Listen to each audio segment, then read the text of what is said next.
नमस्कार दोस्तों। इसरो का SpaDeX mission. SpaDeX means space docking experiment. ये मिशन चर्चा में है, खबरों में है। आइए जानते हैं इसके बारे में।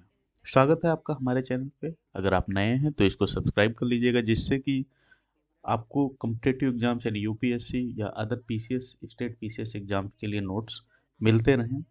खबरें जो हैं आप तक पहुंचती रहें और आप तक सटीक जानकारी पहुंचे। स्पाडेक्स मिशन पूरा नाम है space docking experiment. Elite space club में हुई भारत की एंट्री, चंद्रयान 4 और स्पेस स्टेशन प्रोजेक्ट में मिलेगी मदद। ये हमारी न्यूज है। इसरो ने अपने स्पेस डॉकिंग एक्सपेरिमेंट मिशन को सफलतापूर्वक लॉन्च कर इतिहास रच दिया है।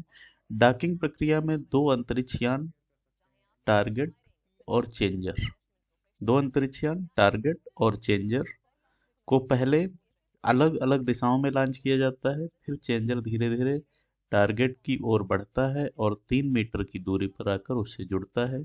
यह पूरी प्रक्रिया धरती से नियंत्रित होती है। अब आइए देखते हैं हम इसमें क्या क्या जानेंगे। स्पाडेक्स क्या है, खबर में क्यों आया, इससे भारत को लाभ क्या है और इसकी गति क्या है, इसके बारे में हम इसमें जानेंगे। स्पाडेक्स मिशन है क्या?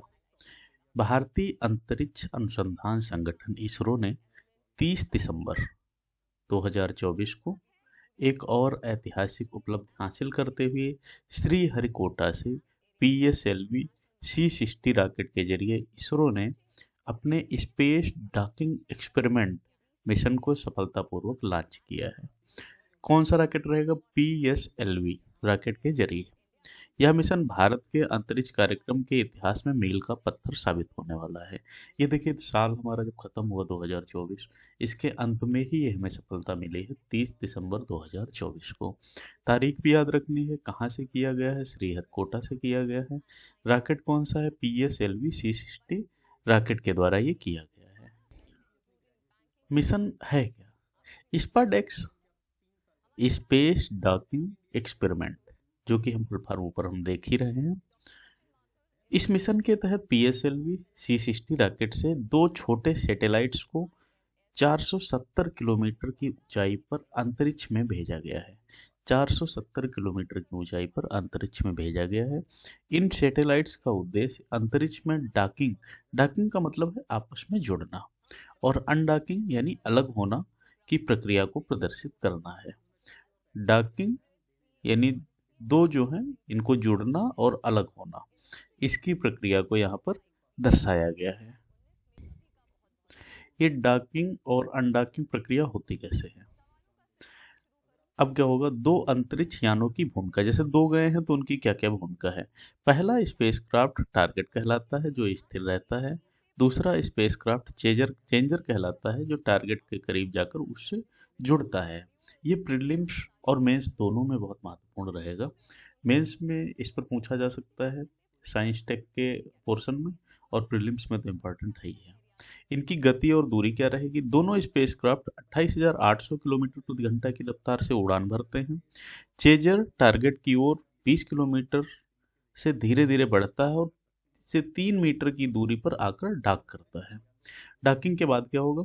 जुड़ने के बाद दोनों स्पेसक्राफ्ट एक दूसरे को इलेक्ट्रिकल पावर ट्रांसफर करते हैं, फिर इन्हें अनडॉक कर अलग कर दिया जाता है। यानी पहले इनका जो हमें देखना क्या क्या रहेगा, एक तो रफ्तार इनकी 28,800 किलोमीटर प्रति घंटा, और 3 मीटर की दूरी पर आकर ये डॉक करता है। इसके बारे में और जानकारी क्या है? स्पाडेक्स के साथ भारत ने किया कमाल, यानी भारत के परिप्रेक्ष्य में हम देखते हैं डॉकिंग सिस्टम पर पेटेंट मिला है। भारत ने इस तकनीक पर पेटेंट प्राप्त किया है। अन्य देशों द्वारा डॉकिंग और अनडॉकिंग की प्रक्रिया साझा न करने के कारण इसरो ने इसे खुद विकसित कर लिया है, और ये हमारी खुद की टेक्निक रहेगी। यह टेक्नोलॉजी चंद्रयान 4 मिशन में चंद्रमा से सैंपल लाने के लिए यह तकनीक महत्वपूर्ण होगी।